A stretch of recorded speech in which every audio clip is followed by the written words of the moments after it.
So welcome back to the next video of network reference models है ना। तो जो चैप्टर नंबर हमारा 5th है ये आई गेस। तो इस वीडियो में हम कंटिन्यू करते हैं जो डिस्कशन था हमारा रेफरेंस मॉडल्स का। एंड पर्टिकुलरली दिस वीडियो में हम बात करेंगे ओएसआई मॉडल की। तो इस स्लाइड में to enable communication vendor independent, तो ऐसा कुछ नहीं है जो हमने डिस्कस ना किया हो। ठीक है, so we have already discussed all of these processes. तो भाई वेंडर इंडिपेंडेंट नेटवर्क बनाना हो आपको, और फ्लो ऑफ डेटा समझना है नेटवर्क के अंदर, ट्रबल शूटिंग प्रोसेस को इजी बनाना है आपको, अपग्रेडेशन डेवलपमेंट एंड डिज़ाइन को एक प्रेफर्ड वे में डिज़ाइन एंड डेवलप करना है, तो उस सारे कामों के लिए हम कोई नेटवर्क रेफरेंस मॉडल बनाते हैं। ओएसआई मॉडल भी उन्हीं में से एक है, तो उसका भी यही काम होगा, तो कुछ अलग थोड़े होना है। ठीक है, तो ओएसआई नाम है मॉडल का, और डेवलप किया है आईएसओ ने, international stand organization for standardization कह लो, या इंटरनेशनल स्टैंडर्ड ऑर्गेनाइजेशन भी आई गेस इसको बोलते हैं, ISO. So it's not a protocol. देखिए ठीक है, ये क्या है, एक मॉडल है, एक रेफरेंस है, मतलब कि इसका सहारा लेते हैं हम कुछ चीजों को समझने में और डिजाइन करने में। और क्या डिजाइन करते हैं, इंटर ऑपरेबल नेटवर्क आर्किटेक्चर, ऐसे नेटवर्क्स जो एक दूसरे से बात कर सके, कम्युनिकेट कर सके। ठीक है, ये एक्सप्लेन करता है इंटरनेट कैसे काम करता है, डेटा कैसे फ्लो करता है नेटवर्क में। कोई फिजिकल अपीयरेंस नहीं है इसके अंदर, क्योंकि मैंने आपको लास्ट वीडियो में बताया था कि जो अडप्टेड मॉडल है वो टीसीपी आईपी मॉडल है, ना कि ओएसआई मॉडल। ठीक, और 7 लेयर्ड ये आर्किटेक्चर है। ओएसआई मॉडल के अंदर 7 लेयर होते हैं। ये वाला जो पॉइंट है ना लास्ट वाला, कि OSI model was not adapted and not documented, TCP IP model is a documented and adapted model. जो आपको इंटरनेट का मतलब ही टीसीपी आईपी होता है, सिंपली ये समझिए। सो आई गेस जो लास्ट वीडियो रहेगी ना, नेटवर्क रेफरेंस मॉडल, ये जो चैप्टर है हमारा सॉरी, इसकी लास्ट वीडियो में हम बात करेंगे, कुछ बड़े इंटरेस्टिंग फैक्ट्स हैं जो अननोन होंगे आपके लिए। वहां पे ये चीजें बहुत सेंस बनाएंगी आपकी। देखो था क्या, कि जो ओएसआई मॉडल बना था, ये ऐसा बनाया था कि भाई आपको अगर ये काम करना है, वेंडर इंडिपेंडेंट नेटवर्क्स बनाने हैं, inter communicating inter operable network बनाने हैं, तो we will give you some protocols to do that, some interfaces to do that, and your devices will be interoperable, your networks will be interconnected. But आपको बताएंगे नहीं हम वो कौन सी protocols हैं। कल को अगर for the you know let's say future changes, अगर कुछ भी ऐसा चेंज करना पड़ रहा है, जैसे IPv4 की जगह IPv6 लाए, टीसीपी आईपी में तो वो खुला है, सब आपको पता है। तो इन्होंने क्या बोला कि भाई हम जरूरत के हिसाब से, वक्त के हिसाब से, नेटवर्क चेंजेस के हिसाब से आपको प्रोटोकॉल्स दे देंगे बदली हुई, नेक्स्ट एडवांस वर्जन और द न्यू प्रोटोकॉल। तो आपका काम चलता रहेगा, बट ये एक क्लोज्ड आइडिया था एक तरह से। आपको नहीं पता था कि कौन सी प्रोटोकॉल आनी है, क्या होना है, बट आप, हाँ, ये सोल्यूशन था आपके पास कि आप वेंडर इंडिपेंडेंट नेटवर्क बना लोगे। आपको चाहे सोनी, IBM, माइक्रोसॉफ्ट है ना, कोई भी हो, वो नेटवर्क एक दूसरे से साथ काम कर लेंगे। इवन प्रोटोकॉल भी उस टाइम तक डिजाइन नहीं थी, सिर्फ एक आइडिया था ये कि will do something like that, and if you will adopt us, you will invest us on us, then will develop some model. TCP IP मतलब क्या था, एक बड़ा ही अजीब, दूसरे किस्म का जबरदस्त प्रैक्टिकल मॉडल था। उन्होंने प्रोटोकॉल्स बना दी, इंप्लीमेंट करके दिखा दी, काम चल रहा है, ऐसा हो सकता है, हो रहा है इंटरनेट वर्किंग, फिर बोला कि अडॉप्ट करो। तो सोचो कौन सा मॉडल जो सिर्फ हवा है, बातें हैं, या जो एक्चुअली हो रहा है, राइट। तो ये फिर ARPANET ने इसीलिए TCP IP के मॉडल को अडॉप्ट किया था, नॉट OSI मॉडल। तो वो थ्योरेटिकल पोर्शन लिखा हुआ है मैंने लास्ट की वीडियो में, वो आपको दिखा दूंगा मैं, and will discuss maybe some other points also about similarity and differences of OSI model. So on that note let's continue. तो it was developed too late to be accepted by the, एक तो ये reason भी है, but जो major reason है वो मैंने आपको बता दिया है, what was the major reason, वो इसीलिए बताया मैंने बिकॉज ये एक लाइन मैंने लिखी हुई है नोट्स में। ओके, डिजाइन प्रिंसिपल क्या है तुम्हारे ओएसआई मॉडल के, तो ये ऑलरेडी मैं आपको कुछ हद तक तो आइडिया दे चुका हूँ। तो हमने क्या किया था, पूरा एक system with doing every task, we divided that into smaller parts called layers, each layer assigned a set of tasks and having a particular protocol to do that task।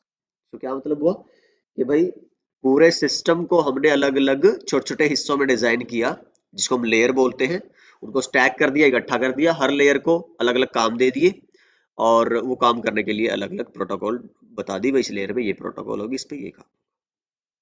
ठीक है, तो ये बात है हमारी लेयर्स के बारे में। और हाँ, लेयर्स जो है एक लेयर से सर्विस देगी और एक लेयर को सर्विस, एक लेयर से सर्विस लेनी है, एक बीच वाले लेयर ने ऊपर वाले से और नीचे वाले को देनी है। ये हम ऑलरेडी डिस्कस कर चुके हैं। नंबर ऑफ लेयर इतनी ज्यादा भी नहीं होनी चाहिए कि आपके जो क्या बोलते हैं, अलग अलग जो फंक्शंस है ना वो सेम लेयर में ना डाल, ऐसा भी नहीं करना कि आपने 10 फंक्शन है तो 10 ही लेयर बना दी। नहीं, 5 बना दो, एक में 2 डाल दो, एक में 4 डाल दो, एक में फिर मान लो कि कोई इंपॉर्टेंट फंक्शन है, कॉम्प्लेक्स फंक्शन है तो एक ही डाल दो। तो बहुत ज्यादा भी नहीं होनी चाहिए और इतनी कम भी नहीं होनी चाहिए कि वो कॉम्प्लेक्स हो जाए सिस्टम डिजाइन करना एंड आपके फंक्शंस ही आप कंप्लीट ना कर पाओ। ठीक है, या फिर और यूजर फ्रेंडली ना हो, may be something like that. एक प्रॉपर बैलेंस होता है लेयर्स का। ऐसा नहीं है कि डिजाइनर्स के मन में जितनी लेयर्स आएंगी सहूलियत के हिसाब से उतनी बना देगा।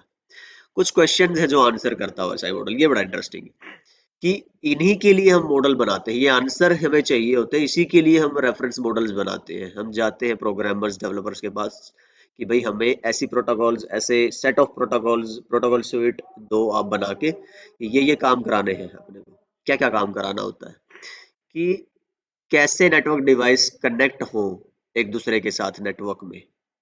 ठीक है, कौन सी प्रोग्रामिंग लैंग्वेजेस वो यूज करें एक दूसरे से बात करने के लिए, जैसे अलग अलग लेयर पे अलग अलग डिवाइसेस, अलग अलग प्रोटोकॉल है।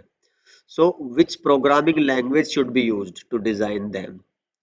ठीक है, और किसी डिवाइस को कैसे पता चले कि अब मेरी टर्न है नेटवर्क में डेटा सेंड करने की, अभी मुझे वेट करना है, कोलिजन हो गया डिटेक्ट करना है, नहीं हुआ है, ये सारी बातें।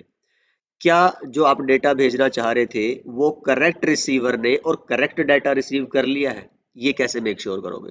जैसे जैसे हम आगे बढ़ेंगे ना हमारी, जब ये तो अभी देखो नेटवर्क रेफरेंस मॉडल्स है, तो ओएसआई में 7 लेयर्स है, टीसीपी आईपी में 4-5 लेयर्स है, हम थोड़ा थोड़ा जान लेंगे, अपना बेस स्ट्रॉन्ग कर लेंगे थियोरेटिकल।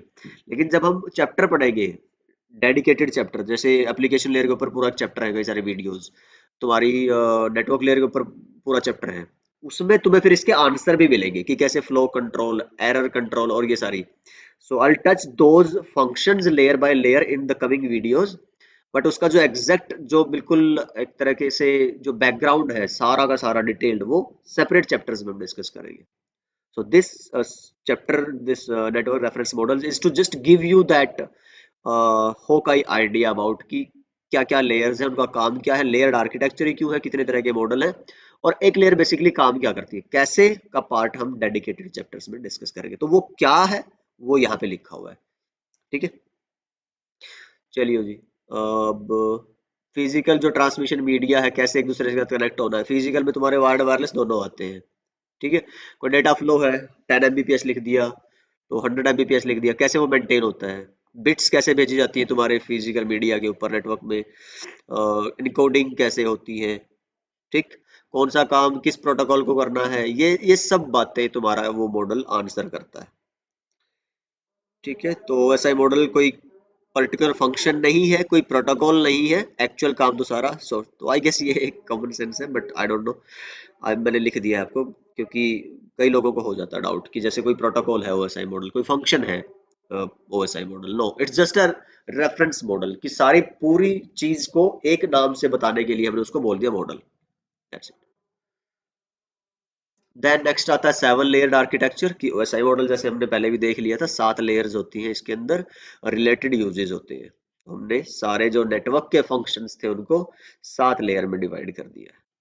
ठीक है, एक लेयर का फंक्शन ऑब्वियसली दूसरे लेयर से अलग होगा, अदरवाइज तो वो लेयर हम अलग बनाते ही क्यों।